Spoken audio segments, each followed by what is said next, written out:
அஸ்ஸலாமு அலைக்கும் வரஹ்மத்துல்லாஹி தஆலா வபரகாத்துஹு. கண்ணியத்திற்குரிய இஸ்லாமிய சொந்தங்களே, ஒரு முறை சஹாபா பெருமக்கள், நபி தோழர்கள், நபியுடைய தோழர்கள் நடை பாதையில அமர்ந்திருந்தார்கள்.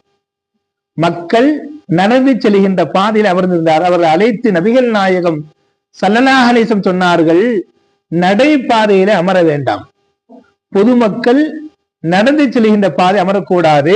அது மாத்திரமல்ல, நடை பாதைகளுக்குன்னு சில கடமைகள் இருப்பதாக சஹாபாக்களை பார்த்து நபிகளார் கூறினார்கள்.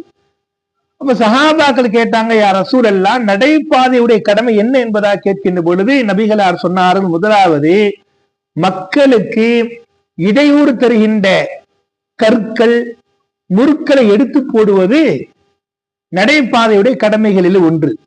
இரண்டாவது, மக்கள் அவசியமாக பயன்படுத்தக்கூடிய நடைபாதையில் நாம் அமரக்கூடாது.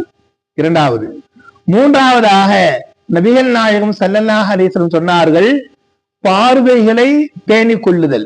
நடைபாதையில அந்நிய பெண்கள் வருவார்கள், மகரமான பெண்கள் வருவார்கள்.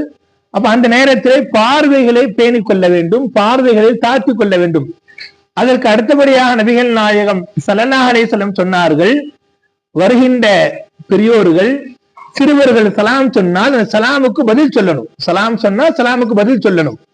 இறுதியாக நபிகளார் கூறினார்கள், நல்ல விஷயத்தை நடைபாதை வருகின்ற மனிதர்களுக்கு நல்ல விஷயத்தை ஏவ வேண்டும், தீமைகளை தடுக்க வேண்டும் என்பதாக 5 விஷயத்தை நடைபாதைகளுக்கு செய்கின்ற கடமைகளை சஹாபாக்களுக்கு நபிகளார் அறிவுறுத்துகிறார்கள். அல்லாஹ் ரப்பல் ஆலமீன் அந்த கடமைகளை நாம் செய்கின்ற தௌஃபீக் வல் ரஹ்மான் நம் அனைவருக்கும் தருவானாக.